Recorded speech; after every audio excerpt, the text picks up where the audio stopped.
नमस्कार देवी और सज्जनों, मैं हूं A K. Samrat. Welcome to my YouTube channel play with mathematics by A K. Samrat. तो आज मैं चलता हूं, मैट्रिक्स का 5वां ये लेक्चर है थ्योरी का।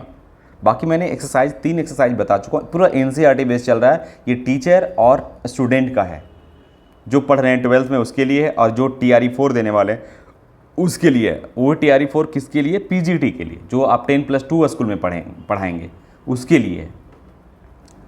तो चलते हैं, बिना कोई बकवास किए सीधे टू द पॉइंट बात करते हैं हम लोग। एनी स्क्वायर मैट्रिक्स आज इन्वर्टेबल मैट्रिक्स समझो, ये जो लिखा हुआ उससे आप गोली मारो। फिलहाल समझो कि एक कोई भी मैट्रिक्स को ए इन्वर्स लिखा जाता है ऐसे, ये ए इन्वर्स है। आप इसको कभी भी 1/a/1 नहीं, 1/a नहीं लिख सकते हो, ये भी ध्यान में रखना है। ए इन्वर्स तभी फाइंड होगा जब ए क्या रहेगा? एक स्क्वायर मैट्रिक्स होगा। ए क्या होगा? स्क्वायर मैट्रिक्स होगा। ये बात समझना, ठीक है। चूंकि ए इन्वर्स होता है, ए इन्वर्स होता है adjoint of A upon determinant of A, ठीक है। ए इन्वर्स ये वाली होगा। अब है कि सर ना तो मैं एडजॉइंट जानता हूं ना तो डिटरमिनेंट ऑफ ए जानता हूं। सही बात है, तो आपको भी कुछ जानने की ज़रूरत ही नहीं है। मैं जब एडजॉइंट पढ़ाऊंगा और डिटरमिनेंट पढ़ाऊंगा तब हम आपको समझा देंगे। फिलहाल आपको जानना है कि ए इन्वर्स ऐसे डिफाइंड होगा। तो इस बात को पता चल गया कि डिटरमिनेंट ऑफ ए जो होगा वो कभी भी 0 के बराबर नहीं होगा, क्योंकि आपको पता है कि समथिंग अपॉन 0 इन्फिनिटी हो जाता है। तो नीचे तो 0 होना ही नहीं है, तो इसको मैं लिख दिया कि 0 नहीं होगा, तभी एग्जिस्ट करेगा। कभी कभी लिखेगा if determinant exist, if inverse exist. कब करेगा? जब determinant of A does not equal to 0 होगा, यानी नॉन सिंगुलर इसको बोलते हैं। क्या वो इसको बोलते हैं? Non singular matrix. यानी मैट्रिक्स जो होगा नॉन सिंगुलर होगा। मैट्रिक्स नॉन सिंगुलर कैसे पता चलेगा? उसका डिटरमिनेंट निकल कर देखेंगे तो वो क्या हो जाएगा? 0 के बराबर नहीं आएगा। अगर डिटरमिनेंट का ए का जो वैल्यू है वो अगर 0 के बराबर आ गया तो ए जो होगा वो होगा सिंगुलर मैट्रिक्स से लिया गया हुआ, ठीक है, ऐसा है। और यहाँ क्या लिखा हुआ है कि ए बी बराबर अगर आई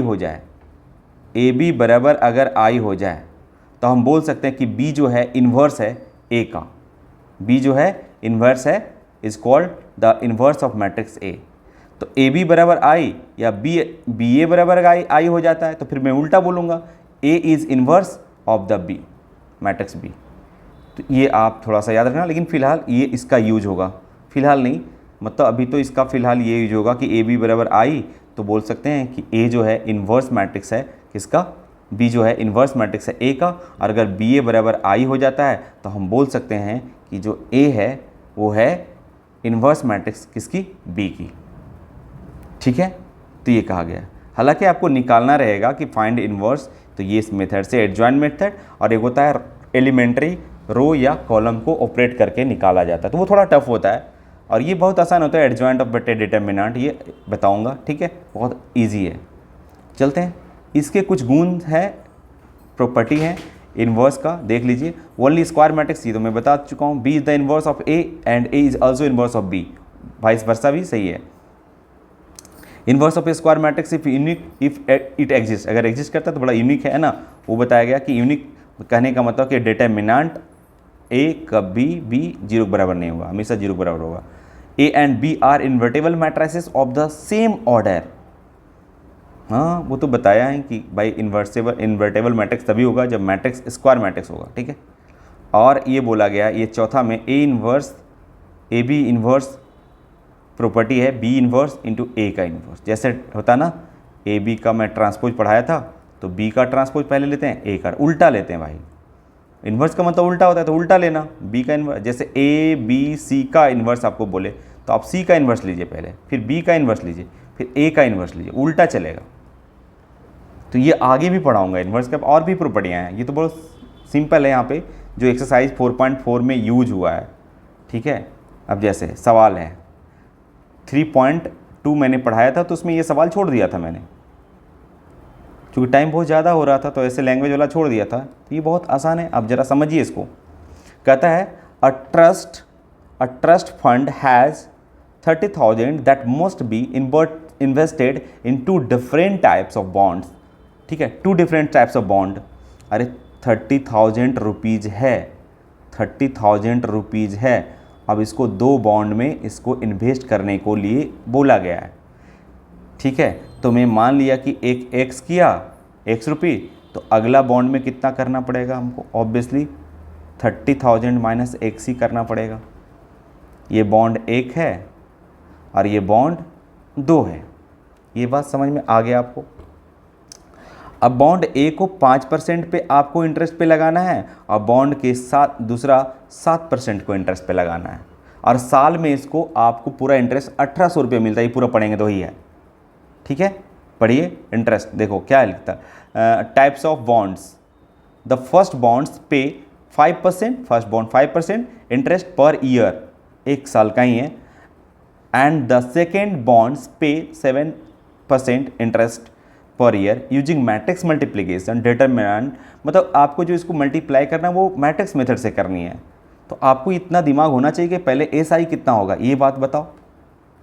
अगर हम देखें टाइम कितना है यहाँ पे बताओ, t बराबर 1 है, यहाँ भी t बराबर 1, एक ही साल में दिया है 1800, और ये दूसरा है, ये 2000 है। दूसरा 2 कॉन्सेप्ट मतलब 2 सवाल है इसी में। तो बताओ यहाँ अगर एस आई निकालूंगा, अभी समझना, p गुणे r गुणे t बटे 100। इसका एस आई कितना हो जाएगा बताओ? कितना सिंपल है बताओ। p, अरे प्रिंसिपल तो इसका यही है ना बाबू, p गुणे r मतलब 7 और कितना इंटू 1 और बटे कितना 100। यही तो है ना।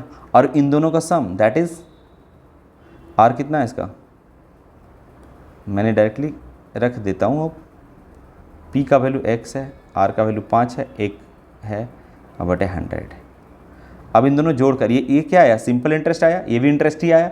अब अगर इंटरेस्ट जोड़ता हूँ तो ये हो जाएगा 5x बटे 100 प्लस 30,000 माइनस x इंटू 7 बटे 100 बराबर 1800 रुपया। टोटल इंटरेस्ट 1800 है 1 साल का। ऐसे गुना करें या एक हम और काम करते हैं, मैट्रिक्स मेथड से कर देता हूँ। एक लेने की कोई आवश्यकता नहीं, 1 साल का दोनों है, एक एक। हम ऐसा करते हैं, एक मैट्रिक्स मान लेते हैं जिसमें हम 2 टाइप का बॉन्ड है ना। 2 टाइप का क्या है, फंड है, सॉरी बॉन्ड नहीं फंड है। फंड है एक x रुपया और दूसरा है 30,000 माइनस x रुपीज़, और रेट ऑफ इंटरेस्ट कितना है, एक ऐसे में मानूंगा ताकि इतना दिमाग लगे। अगर मल्टीप्लिकेशन समझ गया होगा तो समझ में आ जाएगी बात। 5%, अरे तो ये 100 रुपया में, तो इसको आप परसेंट को हटा दे, रुपया में कर दे, तो परसेंट हटेगा तो 500 से भागा हो जाएगा। आपको पता है 5% इक्वल टू कितना होगा, 5 बटे 100 हो जाती है ना। तो ये तो आपको पता ही है, नहीं पता है तो मैं बता भी दिया हूँ। और इसका कितना होगा, 7 बटे 100 हो जाएगा, है ना। अब a इंटू आर करेंगे तो गुना ही तो देगा, AR देखो तो x 30,000 minus x into R 5 बटे 100 और 7 बटे 100। क्या उतना देगा जितना मैंने किया था, सिंपल इंटरेस्ट निकाला था? बिल्कुल। गुना करने का नियम, चूँकि आपको ये पता है कि 1/2 का है और ये 2/1 का है, तो इसका कॉलम इसके रो के बराबर हाँ एग्जिस्ट कर जाएगा, और जो आएगा मैट्रिक्स वो एक 1/1 का आएगा, है ना। और चूँकि 1/1 आना चाहिए, चूँकि उसको 1800 के बराबर है। तो अब देखोगे तो ये x, ये वाली रो इस वाली कॉलम में आएगी। अगर आपको मैट्रिक्स का मल्टीप्लिकेशन पढ़ा होगा अच्छे से तब, चूँकि इसके लिए बहुत प्रैक्टिस था। एक्सरसाइज 3 NCERT के 3.2 में है, 3.3 में है, ठीक है। तो अब मैं गुना करता हूँ। अगर गुना करोगे तो आई थिंक ये पहली वाली पहली के साथ और दूसरी वाली दूसरी के साथ गुना हो जाता है। पहली रो पहली कॉलम में लिखाएगा भी तो हो जाएगा 5x बटे 100 प्लस 30,000 माइनस एक्स बटे 7/100, ठीक है, इज इक्वल टू 1800। अब मल्टीप्लाई कीजिए, 5x बटे 100 बराबर 7 या 21, 21 पर 4 शून्य और माइनस 7x अब बटे 100 equal to 1800। 5x plus 21,000 minus 7x, और ये जो 100 कॉमन होगा 1/100, तो 100 भागा है तो उधर जो गुना हो जाएगा, 18 पर 4 शून्य हो जाएगी, है ना। अब देखो 21 इकाई दहाई सैकड़ा हज़ार 10,000 लाख, 2,10,000 में 1,80,000 चला जाएगा तो बचेगा कितना, 30,000 बचेगा, है ना। तो इसका मतलब 5 में से 7 जाएगा, माइनस 2x और उधर माइनस, तो मैं ऐसा करता हूँ ना कि 7 को उधर ले चल जाता हूँ, लिखता हूँ इधर ही 7 माइनस 5 यानी 2x हो जाएगी। ये तो कैलकुलेशन का मामला है। 21 पर 4 शून्य और माइनस 18 पर 4 शून्य, तो बचेगा 3 पर 4 शून्य, तो x बराबर हो जाएगा बटे 2 यानी 15,000, ठीक है। काटोगे तो आ जाएगा ना 15,000। तो अगर एक 15,000 आया, एक अगर 15,000 आया 15,000, तो दूसरा कितना होगा 30,000 माइनस 15,000, तो ये भी 15,000 होगा ना। यानी दोनों जो फंड होगा वो सेम पैसा इन्वेस्ट करा है ना, दोनों जो फंड है वो सेम पैसा इन्वेस्ट करा है, ठीक है। इसी तरह अगला जो सवाल क्या करोगे, इसी के बराबर, इसके बराबर, यहाँ जहाँ 1800 के बराबर किया वहाँ 2,000 के बराबर कर देना, बस यही करना है आपको, ठीक है। तो चलते हैं अगला सवाल।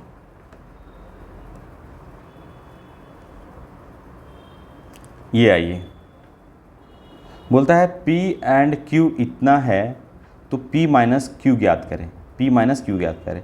अरे तो P तो ठीक है, 3 4 माइनस 1 2 0 1, दिस इज P, और माइनस Q, अरे ये तो Q का ट्रांसपोज है, तो फिर ट्रांसपोज कर लेना तो Q निकल जाएगा, मतलब ये पहली रो है पहली कॉलम कर लो, -1 2 1, और ये दूसरी रो है दूसरी कॉलम कर लो, 1 2 3। अब घटा कर लिख दो जो आए, 3 में से 1 गया यानी माइनस माइनस प्लस यानी 4 हो जाएगा, तो 4 तो इसमें पहला एलिमेंट नहीं है, हाँ इसमें है, ये दोनों तो ऐसे ही कट गया, तो 2 बच रहा है यार, ज़्यादा नहीं करने का, 4 यहाँ लिखेंगे। फिर 4 में से 1 गया 3, यानी यहाँ 3 किसका है, इसका भी है और इसका भी है, तो अभी चलेगा। -1 और -2 यानी यहाँ -3 होगा, तो -3 यहाँ है, बस बी ही में है, आगे फिर करने की कोई ज़रूरत ही नहीं, यानी बी आंसर होगा, ठीक है। तो ऑब्जेक्टिव में थोड़ा ध्यान रखेंगे समय का। ये वाला आ जाओ, क्या दिया हुआ, a² = i, तो देखते हैं क्या आता है।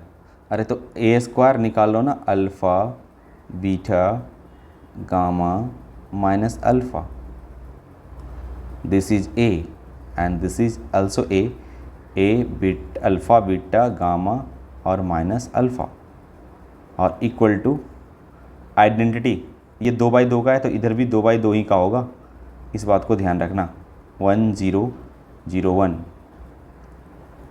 ठीक है।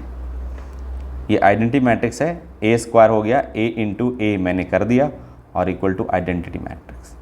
आइडेंटिटी मैट्रिक्स 2 क्यों लिया, कुछ बच्चों को समझते हो कि सर आपने 2 ही ऑर्डर क्यों लिया, क्योंकि ये 2/2 का है, ये भी 2/2 का है, और जो मैट्रिक्स मल्टीप्लाई करके आएगा वो 2/2 ही का आएगा, तो ये भी 2/2 ही का होगा, क्योंकि 2 मैट्रिक्स आपस में बराबर तभी होंगे जब करस्पॉन्डिंग एलिमेंट जब ऑर्डर सेम होंगे, समझे मेरे भाई। अब गुना कर दीजिए, तो आप ज़रा देखिए कि ये वाली रो इस वाली कॉलम में गुना होगा, तो हो जाएगा α² और प्लस बीटा गामा होगा। फिर यही चीज़ इसमें आएगा, alpha beta minus alpha beta. गुना करना आप बहुत सारे एक्सरसाइज में बता चुका हूँ, alpha gamma minus alpha gamma. फिर यही वाला यहाँ आएगा, इसमें आएगा तो बीटा गामा और minus minus plus α² is equal to 1 0 0 1। अब देखो ये वाला ख़त्म, ये वाला 0 हो जाएगा, सेम सेम है, तो ये बचा। अब ये दो मैट्रिक्स यानी ए आ गया alpha square plus beta Y 0 0 alpha square beta gamma is equal to 1 0 0 1। तो आपको नहीं लग रहा है कि दो मैट्रिक्स अगर इक्वल है, दो मैट्रिक्स इक्वल है तो करस्पॉन्डिंग एलिमेंट 0 एक इसके इक्वल होगा। तो alpha square plus beta gamma equal to 1, या तो यहाँ से भी करेंगे तो ये 1 के बराबर ही आएगा, बात तो सेम ही है। अब सबको उधर ले चल जाए तो 1 minus alpha square minus beta gamma equal to 0 बचेगा इधर 0। तो ऐसा ऑप्शन कौन है देखो तो 1 minus alpha square minus beta gamma इसी ऑप्शन है। बात समझ में आई? चलिए नेक्स्ट एक छोटू सा सवाल है यहाँ देखो, कहता है इतना गुना करे इतना बराबर 0 है देन x इक्वल टू वाट। तो x है 1 है, इसको गुना करनी है 1 0 माइनस 2 0 से। ये वाली रो इस वाली कॉलम में आएगी, पहली यानी x इंटू 1 x और माइनस 2 यानी x माइनस 2 हो जाएगा। फिर यही वाली इसमें आएगी तो पूरा 0 हो जाएगा। पहली रो दूसरी कॉलम, पहली रो दूसरी कॉलम, पहली रो दूसरी कॉलम, बस अब होगा नहीं क्योंकि वो ये कितना है 1/2 है और ये 2/2 है। इसका कॉलम इसके रो के, इसका कॉलम इसके रो के बराबर होगा।